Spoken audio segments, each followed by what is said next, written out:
എല്ലാവർക്കും നമസ്കാരം. പുതിയൊരു വീഡിയോയിലേക്ക് സ്വാഗതം. ഇന്നത്തെ വീഡിയോ നമ്മുടെ വീട്ടിലെ സോളാർ പാനലിന് സംഭവിച്ചേക്കാവുന്ന രണ്ട് ഇഷ്യൂസുകളെ കുറിച്ചാണ്. ഒന്ന് നമ്മുടെ സ്നെയിൽ ട്രെയിൽ എഫക്റ്റ്, രണ്ട് ഷെയ്ഡിങ് എഫക്റ്റ്. ഈ പറഞ്ഞ രണ്ട് കാരണങ്ങളും വരാൻ കാരണമെന്ന് പറയുന്നത് നമ്മൾ തന്നെയാണ്. നമ്മളുടെ ശ്രദ്ധക്കുറവ് കൊണ്ട് മാത്രമാണ് ഈ രണ്ട് ഇഷ്യൂസുകളും സംഭവിക്കാനുള്ള സാധ്യത.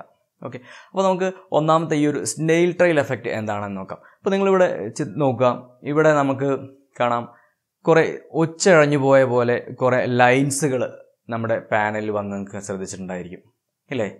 അപ്പോൾ ഈ ഒരു ഒച്ചഴഞ്ഞു പോയതുകൊണ്ടുള്ള സംഭവമല്ല കേട്ടോ, ഇത് നമ്മുടെ പാനലിൽ സംഭവിക്കുന്ന ക്രാക്കുകൾ കാരണമാണ് വരുന്നത്. അതായത് നമ്മൾ പാനൽ ഹാൻഡിൽ ചെയ്യുന്ന സമയത്ത്, നമ്മൾ ഫിറ്റ് ചെയ്യുന്ന സമയത്ത്, അതുപോലെ അതിന് ശേഷം അതിന് മുകളിലേക്ക് ഭാരമുള്ള വല്ലതും വീഴുക, ഇത് കാരണം വരാം. അതുപോലെ തന്നെ അത് കൂടാണ്ട് ഇത് മാനുഫാക്ചറിങ് സമയത്ത് വരുന്ന ഡിഫക്റ്റുകൾ, അതായത് മോണോ ക്രാക്ക് എന്നെല്ലാം പറയും. അപ്പോൾ ഇതുപോലത്തുള്ള ക്രാക്കുകൾ സംഭവിക്കുന്നതുകൊണ്ടാണ് ഈ ഒരു സംഭവം വരാൻ കാരണം. അപ്പോൾ ഇതിന് നമ്മൾ ചെയ്യേണ്ടതെന്താണെന്ന് വെച്ച് കഴിഞ്ഞാൽ, നമ്മൾ പാനൽ വാങ്ങിക്കുമ്പോൾ തന്നെ നമ്മൾ സർട്ടിഫിക്കേഷൻ, അതായത് IEC സർട്ടിഫിക്കേഷൻസ് എല്ലാം ഉള്ള പാനലുകൾ തന്നെ ചൂസ് ചെയ്യുക എന്നുള്ളതാണ്. അപ്പോൾ എന്താണ് IEC സർട്ടിഫിക്കേഷൻ എന്നെല്ലാം ഞാൻ വേറൊരു വീഡിയോ ചെയ്തിട്ടുണ്ട്.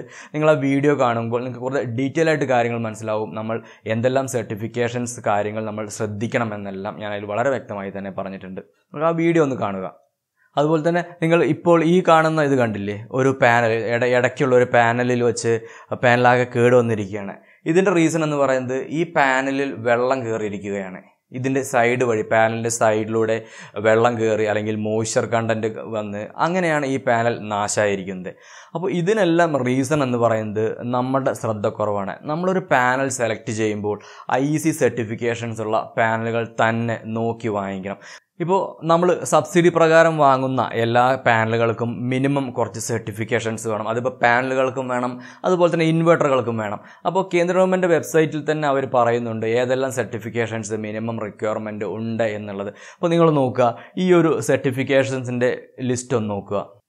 ഇവിടെ നോക്കിയാൽ കാണാം നമുക്ക് IEC 60068, അതായത് കോൾഡിനെ പ്രിവെൻറ്റ് ചെയ്യുന്നത്, 6006-2 ഡ്രൈ ഹീറ്റിനെ പ്രിവെൻറ്റ് ചെയ്യുന്നത്, അതുപോലെ തന്നെ ഡാമ്പ് ഹീറ്റ്, സ്റ്റഡി സ്റ്റേറ്റ്, അതുപോലെ തന്നെ 6100-3-2 എന്നുള്ളൊരു സർട്ടിഫിക്കേഷൻ, ഇലക്ട്രോമാഗ്നറ്റ് കോമ്പാറ്റബിലിറ്റീസ്. അപ്പോൾ ഇങ്ങനെ കുറേ സർട്ടിഫിക്കേഷൻസ് സെൻട്രൽ ഗവൺമെൻറ് തന്നെ പറയുന്നത്. അപ്പോൾ നമ്മൾ വാങ്ങുന്ന ഒരു പാനൽ, അല്ലെങ്കിൽ നമ്മൾ ചൂസ് ചെയ്യുന്ന പാനലിന് എന്തെല്ലാം സർട്ടിഫിക്കേഷൻസ് ഉണ്ട് എന്നുള്ളത് നമ്മൾ തന്നെ എൻഷുർ ചെയ്യണം. അതിപ്പോൾ നിങ്ങൾ സബ്സിഡി പ്രകാരം വാങ്ങുന്നതാണെങ്കിലും, അതല്ല നിങ്ങൾ പുറത്തുനിന്നൊരു കമ്പനിയിൽ നിന്ന് വാങ്ങിക്കുന്നതാണെങ്കിലും, അതെല്ലാം നമ്മുടെ ഉത്തരവാദിത്തമാണ്. ഏത് സർട്ടിഫിക്കേഷനുള്ള കമ്പനിയാണ് വെക്കാൻ പോകുന്നത്, എന്തെല്ലാം സർട്ടിഫിക്കേഷൻസ് ഉണ്ട്, ഇതെല്ലാം ഇന്ന് നമുക്ക് ജസ്റ്റ് നമ്മുടെ വിരൽ തുമ്പിലുണ്ട്. കാരണം നമ്മൾ ഏതെല്ലാം സർട്ടിഫിക്കേഷൻ ആണെന്നുള്ളത് നിങ്ങൾ ജസ്റ്റ് ഒന്ന് ഗൂഗിൾ ചെയ്താൽ തന്നെ നിങ്ങൾക്ക് എല്ലാം തന്നെ അറിയാൻ സാധിക്കും. ഓക്കെ, അതുപോലെ തന്നെ ഇൻവെർട്ടറുകൾ, നമ്മൾ ഏത് ഇൻവെർട്ടറുകൾ ചൂസ് ചെയ്യണം. ഇൻവെർട്ടറും ഇതുപോലെ തന്നെ ഇൻ്റർനാഷണൽ സ്റ്റാൻഡേർഡ് സർട്ടിഫിക്കേഷൻസ് അവൈലബിൾ ആണ്.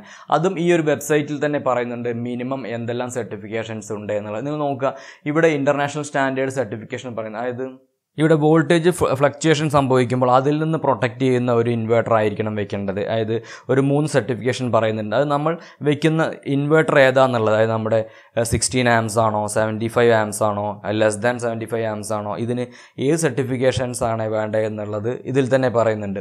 അതുപോലെ തന്നെ ഓവർ വോൾട്ടേജ് പ്രൊട്ടക്ഷൻ സ്വിച്ച് ഉള്ളതായിരിക്കണം. ഇങ്ങനെ കുറച്ച് കാര്യങ്ങൾ നമ്മൾ കേന്ദ്ര ഗവൺമെൻറ് വെബ്സൈറ്റിൽ തന്നെ പറയുന്നുണ്ട്. അപ്പോൾ അവർ വെക്കുന്ന എംപാനൽഡ് ഏജൻസികൾ വെക്കുന്ന എല്ലാ സാധനങ്ങളും ഇത്തരം കാര്യങ്ങൾ മിനിമം റിക്വയർമെൻ്റ് ആണ്. ഇതെല്ലാം തീർച്ചയായിട്ടും പാലിച്ചിരിക്കണം. ഇങ്ങനെയൊക്കെ ആണെങ്കിൽ കൂടി നമ്മൾ കസ്റ്റമേഴ്സ് മിക്കപ്പോഴും കബളിപ്പിക്കാനുള്ള ചാൻസ് വളരെ കൂടുതലാണ്. അതുകൊണ്ട് തന്നെ നമ്മൾ ഇതെല്ലാം വളരെയധികം ശ്രദ്ധിക്കുക നമ്മളൊരു പാനൽ വാങ്ങുന്നതിന് മുമ്പ് തന്നെ.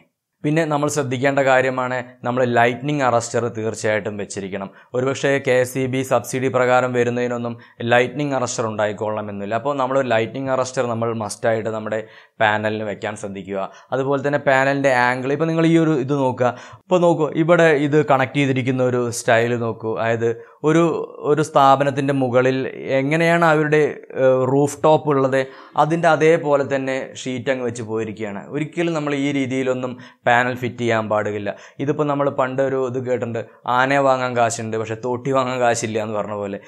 കാരണം ഇതിനൊരു നല്ലൊരു സ്ട്രക്ചറിങ് വർക്ക് ചെയ്തിട്ടില്ല. അപ്പോൾ നമ്മൾ ഈ ഒരു സോളാർ പാനലിൻ്റെ ഏറ്റവും കോസ്റ്റ്ലി പാർട്ട് എന്നുള്ളത് അതിൻ്റെ പാനലാണ്, അല്ലാണ്ട് അതിൻ്റെ സ്ട്രക്ചറിങ് വർക്കല്ല. അപ്പോൾ നമ്മളൊരു പാനൽ വാങ്ങി അതൊരു ഇപ്പോൾ കേരളത്തിലാണെങ്കിൽ നമ്മളതൊരു 15 ഡിഗ്രി ആംഗിളിൽ വേണം വെക്കാം. എന്നാൽ മാത്രമേ നമുക്കൊരു മാക്സിമം എഫിഷ്യൻസി കിട്ടുള്ളൂ. അത് മറ്റ് സംസ്ഥാനങ്ങളാകുമ്പോൾ വീണ്ടും മാറും. അപ്പോൾ മറ്റു സംസ്ഥാനങ്ങളുടെ ഒരു ലിസ്റ്റാണ്. അപ്പോൾ നമ്മൾ ഏത് സംസ്ഥാനത്താണ് നമ്മൾ ഈ പാനൽ വയ്ക്കുന്നത് അതിനനുസരിച്ചിട്ട് വേണം നമ്മുടെ പാനലിൻ്റെ ആംഗിൾ തീരുമാനിക്കാൻ. അല്ലാതെ നമ്മുടെ വീടിൻ്റെ റൂഫ് ടോപ്പ് എങ്ങനെയാണ് അതേപോലെ ഒന്നും കൊണ്ടുപോയിട്ട് പാനൽ വെക്കാൻ പാടില്ല. ഇതെല്ലാം അതിൻ്റെ ഔട്ട്പുട്ട് വോൾട്ടേജ് കുറയ്ക്കുകയാണ് ചെയ്യുന്നത്. അപ്പോൾ ഈ കാര്യങ്ങളെല്ലാം തന്നെ നമ്മൾ ശ്രദ്ധിക്കണം. ഇനി നമുക്ക് രണ്ടാമത്തെ എഫക്റ്റ് നോക്കാം, ഷെയ്ഡിങ് എഫക്റ്റ്. ഈ ഷെയ്ഡിങ് എഫക്റ്റ് നോക്കൂ, നിങ്ങൾ ഒരു ക്ലീൻ ചെയ്യാത്തത് കൊണ്ട് എന്താ സംഭവിച്ചിരിക്കുന്നത്, ആ പാനലിൻ്റെ അടിവശം മുഴുവനും ഡസ്റ്റ് പിടിച്ചിരിക്കുകയാണ്. ഇത് രണ്ട് രീതിയിൽ ഡസ്റ്റ് പിടിക്കാൻ, നോർമലി നമ്മുടെ പൊടിപടലങ്ങൾ കാരണവും പിന്നെ നമ്മൾ ഈ റോഡ് സൈഡെല്ലാമാണ് നമ്മുടെ വീടെന്നുണ്ടെങ്കിൽ ഈ വണ്ടികളുടെ പുക, അതായത് കാർബൺ ഇതും അക്യുമുലേറ്റ് ചെയ്ത് ഇതുപോലെ ഡസ്റ്റ് ആവും. ഇത് നമുക്ക് ക്ലീൻ എല്ലാം നമ്മൾ ഫ്രീക്വൻ്റായി ക്ലീൻ ചെയ്യണം. നമ്മൾ നന്നായിട്ട് ഡസ്റ്റ് വരുന്നൊരു ഏരിയ ആണെന്നുണ്ടെങ്കിൽ നമ്മൾ ഫ്രീക്വൻ്റായിട്ട് ക്ലീൻ ചെയ്യണം. എന്നാൽ മാത്രമേ നമുക്ക് കറക്റ്റായിട്ടുള്ളൊരു വോൾട്ടേജ് നമുക്ക് കിട്ടുകയുള്ളൂ. അതായത് നമുക്ക് ഇങ്ങനൊരു പാനൽ അല്ലെങ്കിൽ ഇങ്ങനൊരു പ്രൊജക്റ്റ് നമ്മുടെ വീട്ടിൽ വെച്ചതിൻ്റെ മുഴുവൻ എഫിഷ്യൻസി 100% നമുക്ക് യൂട്ടിലൈസ് ചെയ്യാൻ സാധിക്കുകയുള്ളൂ. പിന്നെ ഇങ്ങനെ ഷെയ്ഡിങ് സംഭവിക്കുമ്പോൾ നമ്മുടെ പാനൽ കാലക്രമേണ കേടുവരാൻ സാധ്യതയുണ്ട്. അതായത് അപ്പോൾ നിങ്ങൾ ഈ ഒരു ചിത്രം നോക്കുക, ഇവിടെ നിങ്ങൾക്ക് കാണാം കുറച്ച് സെല്ലിന് കറക്റ്റ് സൺലൈറ്റ് കിട്ടുന്നുണ്ട്, അവസാനത്തെ ഇതിൽ സൺലൈറ്റ് കിട്ടുന്നില്ല, അവിടെ ഷെയ്ഡ് ആയിരിക്കുകയാണ്. അല്ലെങ്കിൽ പൊടി കൊണ്ടോ അല്ലെങ്കിൽ മറ്റു കാരണങ്ങൾ കൊണ്ടോ ഷെയ്ഡ് ആയിട്ടുണ്ട്. ഇങ്ങനെ സംഭവിക്കുമ്പോൾ എന്താണ് വരുന്നത് വെച്ച് കഴിഞ്ഞാൽ ഈ സൺലൈറ്റ് വരുന്ന ഭാഗത്ത് പവർ ജനറേറ്റ് ചെയ്യുകയാണ് ചെയ്യുന്നത്, മറ്റു ഭാഗത്ത് പവർ ഡിസിപ്പേറ്റ് ചെയ്യുകയാണ് ചെയ്യുന്നത്. അതായത് അവിടെ വോൾട്ടേജ് അതുവഴി പാസ് ചെയ്യുകയില്ല. ഇത് കാലക്രമേണ ആ ഭാഗം ചൂടാവുകയും അവിടെ ഒരു ഹോട്ട്സ്പോട്ട് രൂപാന്തരപ്പെടുകയും കാലക്രമേണ ആ പാനൽ കേടുവരാനുള്ള സാധ്യത വളരെ കൂടുതലാണ്.